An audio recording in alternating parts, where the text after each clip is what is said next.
Hello दोस्तों, नमस्कार। जय हिंद। कैसे आप लोग? उम्मीद करते हैं मस्त होंगे। तो आज का जो टॉपिक है बहुत ही इंपॉर्टेंट टॉपिक है आपके लिए।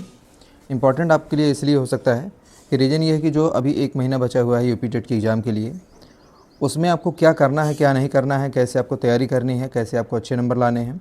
इस 1 महीने को अगर आप अच्छे से यूटिलाइज़ कर लेते हैं, ईमानदारी से अगर आप पढ़ लेते हैं, इस रणनीति के साथ पढ़ लेते हैं, तो एग्ज़ाम में अच्छे नंबर लाने के जो चांस हैं, जो संभावनाएं बनती हैं, वो बहुत ज़्यादा हो जाती हैं। क्योंकि ये मायने नहीं रखता कि आपने 6 महीने पढ़ा या 1 साल पढ़ाई की है। लास्ट के जो 1 महीने होते हैं, 1 महीने के साथ साथ उसमें और दिन भी होते हैं, वो बहुत ही इंपॉर्टेंट होते हैं। ठीक है, तो आज हम उसी टॉपिक पे बात करेंगे। 2 पॉइंट्स में बनाया गया है, 2 पार्ट में बनाया गया है। एक आपको क्या करना है और एक क्या आपको नहीं करना है। ठीक है, तो इसको हम ध्यान में रख के ही बनाए हैं वीडियो। तो चलते देखते हैं कि करना क्या है। सबसे पहले ये देखेंगे क्या करें एग्ज़ाम में, आपको क्या करना है। ठीक है ना, क्या करें। तो क्या करने में पॉजिटिव चीज़ें हम देखेंगे। ठीक है, जो एग्ज़ाम के पॉइंट ऑफ व्यू से बहुत ही इंपॉर्टेंट है, उसको हम देखेंगे। और जो इस एग्ज़ाम से रिलेटेड कुछ डिमेरिट्स होती है, जो कुछ प्रॉब्लम होती है, जिसको आपको नहीं करना है, हम उस पर बातचीत करेंगे। वीडियो बहुत ही इंपॉर्टेंट है, लास्ट तक बने रहिए। लास्ट में सक्सेस के लिए एक टिप दी गई है। ठीक है, उसको फॉलो करने के बाद आपका एग्ज़ाम आसानी से क्लियर हो जाएगा, आप अच्छे से मार्क्स लाएंगे। तो चलते हैं अगले पॉइंट्स पे। देखिए, करने में जो आपको करना है, पहला पॉइंट्स क्या है, प्रतिदिन रिवीजन करें। ठीक है, पर डे आपको रिवीजन करना है। कम से कम कितना, 3-4 घंटे रिवीजन को देना है। ठीक है, अगर आपको अच्छे नंबर्स लाने हैं, मैं ये नहीं कह रहा हूँ कि आपके 120 आएंगे, 125 आएंगे या 150 में 150 लाएंगे या आप केवल पास हो जाएंगे। बट अगर आप इस पॉइंट्स को फॉलो कर लेते हैं, कम से कम 3 या 4 घंटे रिवीजन को देते हैं, तो ये मान के चलिए एग्ज़ाम आपका अच्छे से क्लियर होगा, अच्छे मार्क्स आएंगे। तो पहली प्रायोरिटी किसको होनी चाहिए कि कम से कम 3 या 4 घंटे आप रिवीजन को दें। ठीक है, और क्या करना है, जो आपने पुराने नोट्स हैं आपके, जिनको आपने बनाया है, मेहनत से बनाया है, उसको बार बार पढ़ें, दोहराएं। उसको इतनी बार पढ़ें कि हर पेज, हर टॉपिक आपको क्लियर होना चाहिए, कौन से पेज पे या कौन से पन्ने पे मैंने क्या लिखा है। ठीक है, तो ये हो गया। और लास्ट में और क्या पॉइंट्स हैं कि शॉर्ट नोट तैयार रखें। ये शॉर्ट नोट कब क्यों कहा जा रहा है, इसको लास्ट में बताऊंगा, इसकी इंपॉर्टेंस बताऊंगा कि शॉर्ट नोट आपके लिए इम्पॉर्टेंट क्यों है। ठीक है, तो शॉर्ट नोट भी आपको तैयार रखना है, तभी जाके आपका एग्ज़ाम कंप्लीट होगा। अब आपको करना क्या है, दूसरे पॉइंट्स में क्या है, रोज़ एमसीक्यू प्रैक्टिस करें। जितना हो सके आप एमसीक्यू सॉल्व करें। ठीक है, पर डे मैं अपने चैनल पे कम से कम 100 एमसीक्यू एक एक सब्जेक्ट के, एक एक टॉपिक के मैं अपलोड कर रहा हूँ। आप वहाँ से भी प्रैक्टिस कर सकते हैं कि मैंने कितना एग्ज़ाम के लिए तैयारी कर रखा है। आपने 8 घंटे पढ़ा, 6 घंटे पढ़ा, 10 घंटे पढ़ा या 15 घंटे पढ़ा, वो मायने नहीं रख रहा है। बस लास्ट के 30 दिनों में आप क्या कर रहे हैं, ये सबसे ज़्यादा ज़रूरी हो जाता है। ठीक है, तो प्रतिदिन कम से कम 200 से 500 प्रतिदिन आप हल करें, क्वेश्चंस को हल करें, एमसीक्यू सॉल्व करें। और क्या है, गलत प्रश्नों की अलग कापी बना लें। जो क्वेश्चन आपसे बार बार गलत हो रहे हैं, उनकी अलग कापी बना लें, ताकि उनको लास्ट टाइम में, कम टाइम में रिवाइज करके उन पर फोकस किया जा सके। ठीक है, बार बार गलत होने वाले टॉपिक्स को चिन्हित करें। जो टॉपिक आपका बार बार गलत हो रहा है, जिस पे आपकी पकड़ नहीं बन पा रही है, उनको आप हाईलाइट कर लें, उनको आप रिकॉग्नाइज कर लें, चिन्हित कर लें। ठीक है, फिर उस पर आप अलग से स्ट्रेटजी बनाएं, अलग से फोकस करें, कुछ एक्स्ट्रा टाइम दें, कुछ अलग से ट्रिक्स बनाएं, जिससे वो आपका टॉपिक दूर हो सके। और एक चीज़ मैं और पॉजिटिव बता दे रहा हूँ, कुछ टॉपिक ऐसे भी होते हैं जो आपको क्लियर नहीं होते हैं। अपने माइंड से उन सब सारी चीज़ों को निकाल दीजिए कि ये टॉपिक मेरा कंप्लीट नहीं, मेरा एग्जाम ख़राब हो जाएगा। ये मान के चलिए कि जो टॉपिक मेरा कंप्लीट नहीं हो पाया है, उससे एग्जाम में नहीं आएंगे। अगर आते भी हैं तो मैं किसी न किसी तरीके से उसको सॉल्व कर लूँगा। ठीक, 2 पॉइंट्स हो गए। तीसरे पॉइंट्स में क्या है, मॉक टेस्ट दें। ठीक है ना, मॉक टेस्ट देने का मतलब किसी कोचिंग में आपको नहीं जाना है, किसी ऑर्गेनाइजेशन में नहीं जाना है, बस घर पे बैठना है, मोबाइल स्टार्ट करनी है। मोबाइल में आप देखेंगे कि हमारे चैनल पे लगभग 150 क्वेश्चन के फुल मॉक टेस्ट अपलोड किए गए हैं, यहाँ से आप प्रैक्टिस कर सकते हैं। ठीक है, तो अंतिम महीने के लास्ट मंथ चल रहा है, इसमें टाइम नहीं बचा है, तो कम से कम आपको 15 से 20 फुल मॉक टेस्ट अवश्य देना है। ठीक है ना, तो मॉक टेस्ट देने से ये हो जाएगा कि आपको एक हैबिट बन जाएगी। और हैबिट कौन सी बन जाएगी, टाइम लिमिट में। ठीक है ना, टाइम लिमिट में परीक्षा देने की आपको एक आदत बन जाएगी, तो उसका भी एक पॉजिटिव इम्पैक्ट आएगा, एक प्रभाव पड़ेगा, सकारात्मकता के साथ पड़ेगा कि आप एग्ज़ाम में आपको कोई गिल्टी फील नहीं होगी कि मैंने प्रैक्टिस नहीं किया है। ठीक, तो तीसरा पॉइंट्स में क्या हो गया कि मॉक टेस्ट दें। चलिए, चौथे पॉइंट्स में आपको करना क्या है, सीडीपी पर विशेष ध्यान दें। अगर आपका सीडीपी तैयार हो गया, चाइल्ड डेवलपमेंट तैयार हो गया, तो ये मान के चलिए कि आपका एग्ज़ाम अच्छे से क्लियर होगा, अच्छे मार्क्स आएंगे। क्योंकि उसमें जो कुछ पेडागोजी के जो क्वेश्चन डाले जाते हैं और भी कुछ क्वेश्चन डाले जाते हैं वो इसी बेस पर होते हैं। तो अगर CDP आपका तैयार हो गया, अच्छे से तैयार हो गया, तो मान के चलिए कि मार्क्स अच्छे आने की संभावनाएं आपकी ज़्यादा बढ़ जाती है। तो किस पे ध्यान देना है, किस पे फोकस करना है? तो जीन पियाजे फोकस करना है, वाइगोत्स्की करना है, कोहलबर्ग पे करना है, और कौन है, कोहलबर्ग हो गए, एरिक्सन पे हो गए, इनक्लूसिव एजुकेशन पे हो गए। इनक्लूसिव का मतलब होता है समावेशी शिक्षा। क्या है समावेशी शिक्षा? इस पे आपको ज़्यादा फोकस करना है। आज का टोटल जो NCF देखेंगे वो भी फोकस करता है, NCERT भी है, जो भी है, जितनी भी ऑर्गेनाइजेशन चल रही हैं सब फोकस करते हैं इनक्लूसिव एजुकेशन पे। तो आज के पॉइंट ऑफ व्यू से देखा जाए, आज के परिप्रेक्ष्य में देखा जाए तो बहुत ही इंपॉर्टेंट टॉपिक हो जाता है। पाँचवें देखेंगे NCERT आधारित आप तैयारी करें। हमेशा जो भी आपकी तैयारी होनी चाहिए वो NCERT को ध्यान में रखकर ही होनी चाहिए। अगर आप EVS की तैयारी कर रहे हैं तो क्लास 3 to 5 आप पढ़ लीजिए। साइंस SST के लिए अगर आप पढ़ रहे हैं, साइंस पढ़ रहे हैं, SST के लिए कर रहे हैं तो क्लास 6 to 8 कर लीजिए।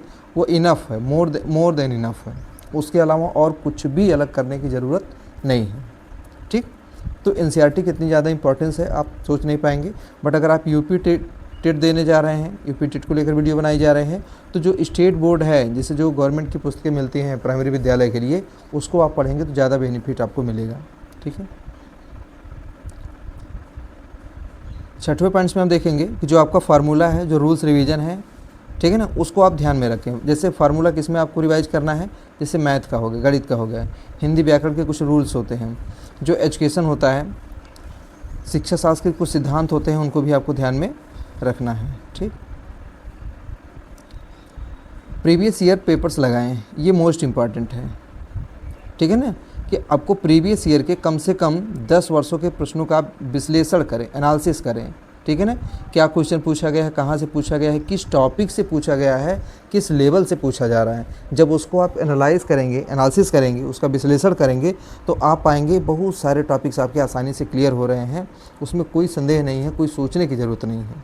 ठीक है, तो इसकी इतनी इंपॉर्टेंस है, आप सोच भी नहीं सकते हैं कितना इसका बेनिफिट मिलेगा। अब आप सोचेंगे कि जो प्रीवियस ईयर पेपर्स है वो कहाँ से मिलेंगे, तो आजकल मार्केट में बहुत सारे बुकें अवेलेबल्स हैं, चाहे वो यूथ कंपटीशन की हो, चाहे घटना चक्र की हो, चाहे और भी पब्लिकेशंस की बुकें आ गई हैं मार्केट में, उनको लेकर प्रीवियस ईयर क्वेश्चन पेपर लगाएं। वैसे इसको भी लेकर मैंने चैनल पर वीडियो अपलोड कर रखा है, आप वहाँ से इसको देख सकते हैं। ठीक, लास्ट पॉइंट्स मोस्ट इम्पॉर्टेंट, ठीक है, कंपलसरी पॉइंट्स, हमेशा अपने स्वास्थ्य का ध्यान रखें। ठीक है, कहा जाता है ना, स्वस्थ शरीर में ही स्वस्थ मस्तिष्क का निवास होता है। अगर आपकी बॉडी फिट है, आप मेंटली फिट हैं, तो आसानी से एग्ज़ाम आपका क्लियर हो जाएगा। तो स्वास्थ्य को ध्यान में रखने के लिए कम से कम 7 से 8 घंटे की नींद लें। पानी की मात्रा बरकरार रखें, क्योंकि गर्मी का टाइम चल रहा है, समर सीजन चल रहा है, इसमें पानी की ज़्यादा नीड है। और ज़रूरत पड़ने पर आप प्रयास करें कि हल्का फुल्का व्यायाम करें, एक्सरसाइज कर लें। कम से कम 15-20 मिनट की अगर आप अर्ली मॉर्निंग एक्सरसाइज कर लेते हैं तो भी आपका बिल्कुल बॉडी आपकी फिट रहेगी और कोई भी प्रॉब्लम आपको नहीं होगी। ठीक है, ये तो हो गया क्या करना है आपको। अब आगे हम देखेंगे क्या आपको नहीं करना है। ठीक है ना, क्या नहीं करना है, ये इंपॉर्टेंट्स हैं। किसी भी एग्ज़ाम को क्लियर करने के लिए 2 ही पॉइंट्स होते हैं, क्या करना है और क्या नहीं करना है। अगर इन पे हमने फोकस कर लिया तो आसानी से एग्ज़ाम क्लियर होता है, क्योंकि पूरी बुक आप देखेंगे ना, पूरी बुक की जो उपयोगिता होती है वो होती नहीं है। कुछ टॉपिक ही वैसे इंपॉर्टेंट होते हैं जिस पे बोर्ड बार बार फोकस करता है और उस पर ही क्वेश्चन बार बार पूछता है। तो ज़रूरी यही होता है कि रणनीति बना ले कि किसको क्या करना है और क्या नहीं करना है। तो क्या न करें, इसमें क्या सजेशन है आपके लिए। देखिए, नई किताब शुरू न करें। अगर कोई भी आपका दोस्त होता है, कोई कोचिंग वाले होते हैं, कोई भी पर्सन होता है, वो कितना भी ट्रस्टेड हो, अगर वो कह रहा है कि मार्केट में नई बुक आई है, इस पर आप फोकस कर लीजिए, तो 100% उसको क्या करिए, आप अवॉइड कर दीजिए। ठीक है ना, ये क्या करती है कि भ्रम पैदा करती है। ठीक है, लास्ट में जो भी आपके पास है मटेरियल, स्टडी मटेरियल है, वो क्या है, इनफ है, पर्याप्त है, वो स्टैंडर्ड के अकॉर्डिंग है, उसी को बार बार फोकस करें। लास्ट टाइम में कोई भी नई बुक की शुरुआत ना करें। ठीक, पहला तो ये हो गया। दूसरा है, नया विषय न पढ़ें, कोई न्यू टॉपिक न लें, कोई न्यू चैप्टर न उठाएं। ठीक है ना, जो आता है जितना भी आपका है उसी को मजबूत करें, उसी को बार बार रिवाइज करें, पूरे सिलेबस के पीछे न भागें। ठीक है ना, जो आता है उसे मजबूत करें और पूरे सिलेबस के पीछे न भागें। आप देखेंगे जब आप 10 सालों के पेपर्स को सॉल्व करेंगे, एनालिसिस करेंगे, तो उसमें आप पाएंगे कि बहुत सारे ऐसे टॉपिक आपको मिलेंगे जो उसमें कभी एग्जाम में पूछा ही नहीं जाता है। तो ऐसी कंडीशन में होता है कि पूरे सिलेबस के पीछे आपको नहीं भागना है। करना क्या है, कुछ जो इम्पॉर्टेंट टॉपिक्स हैं उसको ही बार बार रिवाइज़ करना है। मैं बहुत ही जल्द आज या कल में एक नई वीडियो डालूंगा कि कौन कौन से टॉपिक्स ऐसे हैं जो बहुत ही इंपॉर्टेंट हैं, जिसको पढ़ना है, जो एग्ज़ाम के पॉइंट ऑफ व्यू से इम्पॉर्टेंट है। ठीक है, चलिए, तो कोई भी नया विषय नहीं पढ़ना है, जो भी है उसी को स्ट्रांग करें, मजबूत करें, पूरे सिलेबस के पीछे न भागें। फिर क्या है, केवल थ्योरी पर निर्भर न रहें। ये भी ध्यान दीजिए कि जो मैथ के 30 क्वेश्चन होते हैं वो मोस्ट इम्पॉर्टेंट है। ठीक है, केवल थ्योरी पे आप ध्यान देंगे तो आपकी तैयारी जो होगी ना वो अधूरी हो जाएगी। तो ये भी है कि बिना एमसीक्यू की तैयारी आपकी अधूरी है, यानी एमसीक्यू आप लगाते रहिए। जितना आप एमसीक्यू लगाएंगे उतना ही आपका बेनिफिट होगा। ठीक है, तो एमसीक्यू आप लगाते रहिए। चलिए अगले देखते हैं, ये सबसे इम्पॉर्टेंट है। दूसरों को स्ट्रेटजी कॉपी न करें।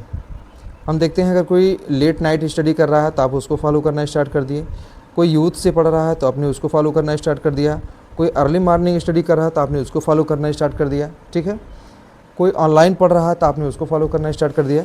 तो ऐसी कंडीशन में क्या क्या होता है, बार बार कन्फ्यूजन क्रिएट होता है। तो आपको बचना यही है कि लास्ट टाइम में किसी भी दूसरे पर्सन की, सेकंड या थर्ड पर्सन की स्ट्रेटजी को कॉपी ना करें। आपने जो प्लान बनाया है, जो आपने स्ट्रेटजी बनाई है, केवल उसी को फॉलो करें। ठीक,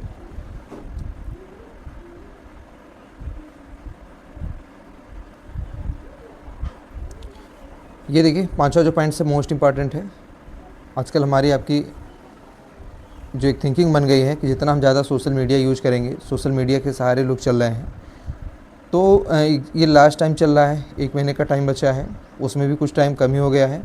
तो इस पे विशेष ध्यान देना है कि चाहे आप टेलीग्राम पे किसी को फॉलो कर रहे हैं, इंस्टाग्राम पे फॉलो कर रहे हैं, यूट्यूब पे आप हैं, ये शॉर्ट्स को सीमित रखें। मतलब ऐसा 100% तो आप उसको रिमूव नहीं कर पाएंगे, उससे बच नहीं पाएंगे, लेकिन क्या कर सकते हैं, उसको लिमिट में रख सकते हैं। क्या कर सकते हैं, लिमिट में रख सकते हैं। ठीक, तो इस पे जितना आप कंट्रोल करेंगे उतना टाइम बचेगा, जो टाइम बचेगा अपनी तैयारी को आप आगे कर पाएंगे। छठवें पॉइंट्स में क्या है, एक दिन में 12-14 घंटे पढ़ने का दबाव न बनाएं। आपके किसी फ्रेंड्स ने कह दिया कि यार मैं कम से कम 14 घंटे पढ़ता हूँ, किसी ने कहा मैं 15 घंटे पढ़ता हूँ, किसी ने कहा मैं 12 घंटे से कम नहीं पढ़ता हूँ। अगर 12 घंटे से कम पढ़ता हूँ तो मुझे नींद ही नहीं आती है, मैं खाना ही नहीं खाता हूँ, डिप्रेशन हो जाता है। तो इन सब सारी चीज़ों से बचना है। ठीक है, 6 घंटे ही पढ़ें, 5 घंटे ही पढ़ें, 4 घंटे ही पढ़ें, बट उसमें क्या होनी चाहिए, कंसिस्टेंसी होनी चाहिए, वही सबसे महत्वपूर्ण है। ठीक है, तो 12-14 घंटे पढ़ने का दबाव आप प्रेशर फील ना करें, किसी बहकावे में नहीं आए, केवल फॉलो करें कंसिस्टेंसी। अगर 6 घंटे पढ़ रहे हैं तो कंटिन्यू 6 घंटे पढ़ें, 4 घंटे पढ़ रहे हैं तो कंटिन्यू 4 घंटे पढ़ें। तो इन सब सारी चीज़ों से आपको बचना है। फिर आप देखेंगे मॉक टेस्ट से डरे नहीं। कभी कभी होता है कि जब आप मॉक लगाते हैं तो आपके 70 क्वेश्चन होते हैं, 80 क्वेश्चन होते हैं, 90 क्वेश्चन तक पहुँचते हैं। कोई आपका फ्रेंड्स कहता है कि मेरे 120 से कम नहीं आते हैं, कोई कहता है 130 से कम नहीं आते हैं। ठीक है, तो इस पर आप निराश नहीं होना है। ठीक है ना, कम अंक आ रहे हैं तो उस पर निराश नहीं हो रहे हैं। बस करना क्या है, जो मोस्ट इंपॉर्टेंट है, जो आपकी गलतियां हैं, मिस्टेक्स हैं, उस पर आपको फोकस करना है। जो आपकी गलतियां हैं उस पर क्या करना है, फोकस करना है, उसको एनालिसिस करना है, विश्लेषण करना है कि मैं गलती कहाँ कर रहा हूँ, कौन सा टॉपिक मेरा छूट रहा है, किस टॉपिक को मैं क्लियर नहीं कर पा रहा हूँ। 8वें पॉइंट सबसे इम्पॉर्टेंट है, परीक्षा से एक दिन पहले पूरी रात न जागें। बार बार देखा जाता है बहुत सारे बच्चे ऐसे भी होते हैं, वो सोचते हैं कि कल एग्ज़ाम है, आज पूरी रात जाके मैं पढ़ाई कर लूँ, रिवीजन कर लूँ और उसके बाद एग्ज़ाम दे दूँ। तो ऐसी गलती कदापि न करें। अगर ऐसा आप कर रहे हैं तो 100% रॉन्ग है, गलत है। ऐसा करने से एग्ज़ाम तो आपका क्लियर नहीं होगा, केवल आपको डिस्टर्बेंस क्रिएट होगा। ठीक है, तो एग्ज़ाम से पहले कम से कम पर्याप्त नींद ले लें। पर्याप्त नींद कहने का मतलब 7 से 8 घंटे। अगर आपको लगता है मैं 5 घंटे नींद लेके ही मैं एग्ज़ाम क्लियर कर सकता हूँ तो नो प्रॉब्लम है, बट ये मान के चलिए कि नींद आपकी पूरी होनी चाहिए, उसमें कोई डिस्टर्बेंस नहीं होना चाहिए। ठीक है, तो परीक्षा से पहले पूरी रात न जागे, इसको विशेष ध्यान में रखें। और लास्ट के 72 आवर्स कहने का मतलब क्या है, 3 डेज। ये लास्ट के जो 3 दिन हैं उसमें आपको क्या करना है, ये मोस्ट इंपॉर्टेंट है। शॉर्ट नोट्स रिवीजन, जो आपने शॉर्ट्स नोट्स बनाए हैं, मैंने पहले ही बताया है कि शॉर्ट नोट आप तैयार रखें। अब ये लास्ट के 3 दिन में काम करेंगे। शॉर्ट नोट्स आप रिवाइज़ करें। ठीक है, अगर आपने फार्मूले का कोई नोट्स बना रखा है तो उसको रिवाइज़ करें। CDP पे अगर आपने नोट्स बनाए हैं तो उसको रिवाइज़ करें। ठीक है, और क्या है, 1-2 हल्के फुल्के मार्क्स दे दें। मतलब लास्ट के 3 दिनों में क्या करें, कम से कम 1-2 आप मार्क्स दे दें। बस ट्राई कर लें कि मेरी तैयारी कितनी हुई है। और उसमें भी है, ध्यान दीजिएगा कि जो अगर नंबर आपके कम आ रहे हैं तो उसको प्रेशर नहीं फील करना है, ठीक। अब क्या नहीं करना है आपको, नई किताब अवॉइड करना है, कुछ भी नहीं पढ़ना है। कोई दोस्त कितना ही आपका क्लोज हो, बार बार कह रहा है, फोकस कर रहा है कि मैं खरीद के ला के दे रहा हूँ, तब भी नहीं पढ़ना है। कोई नया टॉपिक नहीं छेड़ना है, डिस्टर्ब नहीं होना है। और जो कठिन मार्क टेस्ट है, बहुत सारे कोचिंग्स वाले कहते हैं, चैलेंज आपको देते हैं कि अगर 10 से 15 क्वेश्चन आप लगा लिए तो मान लीजिए सीटेट में आप लाएंगे 150 में 150 लाएंगे, तो ऐसा बिल्कुल भी नहीं करना है, उससे अवॉइड करना है। क्योंकि एक क्वेश्चन आपको डिस्टर्ब कर सकता है, एक टॉपिक डिस्टर्ब कर सकता है, एक पॉइंट्स कोई डिस्टर्ब आपको कर सकता है। इन सब सारी चीज़ों से बचना है, ठीक है। ये तो हम लोग ने डिस्कस कर लिया है कि देर रात तक पढ़ाई नहीं करना है। जो आपकी कैपेसिटी है, जो आपका नेचर है, अगर आपको लग रहा है रात में पढ़ने में आप सक्षम हैं तो रात में पढ़िए, डे में पढ़ने में आपको अच्छा लग रहा है तो डे में पढ़िए, बट ज़बरदस्ती नहीं करना है, ठीक है। अब कुछ फार्मूले से यहाँ बनाए गए हैं, सक्सेस फार्मूला क्या है। एक तो रिवीजन, फिर उसके बाद MCQ प्रैक्टिस, मार्क एनालिसिस हो गया, न्यू स्टडी, ठीक है ना। अगर इस फार्मूले को आप फॉलो करते हैं तो आसानी से एग्ज़ाम आपका क्लियर होगा, ठीक है। एक लाइनें जो रखी गई हैं कि चयन उन्हीं का होता है जो अंतिम 30 दिनों में क्या करते हैं, थोड़ा सा ऊपर करेंगे, 1 मिनट, हाँ, अंतिम 30 दिनों में क्या है, कम पढ़ते हैं लेकिन बार बार पढ़ते हैं। ये इसको एकदम बिल्कुल टैग लाइन अपने जहाँ भी आपका स्टडी टेबल है, जहाँ भी आप बैठ के पढ़ रहे हैं, इसको अपने सामने लिख लीजिए, नोट करके उसको आप चस्पा कर लीजिए। कम पढ़ना है लेकिन बार बार पढ़ना है, कम पढ़ना है लेकिन बार बार पढ़ना है, ठीक है। ऊपर जितने भी पॉइंट्स पे आपको बताए गए हैं उन सब सारी चीज़ों पे आप फोकस करिए, आपका एग्ज़ाम अच्छे से क्लियर होगा। आज के वीडियो में बस इतना ही। वीडियो अगर आपको अच्छी लगी हो तो लाइक करिएगा, शेयर करिएगा, चैनल को सब्सक्राइब जरूर करिएगा। यूपी टेट लास्ट तक हम कोई न कोई नई नई वीडियो आपको लाते रहेंगे और आपको डिस्टर्ब नहीं होने देंगे, ये मेरा वादा है, ठीक है। तो अगर आप नए हैं चैनल पे सब्सक्राइब जरूर करिएगा, शेयर जरूर करिएगा, ठीक। तो आज की वीडियो में बस इतना ही है, धन्यवाद।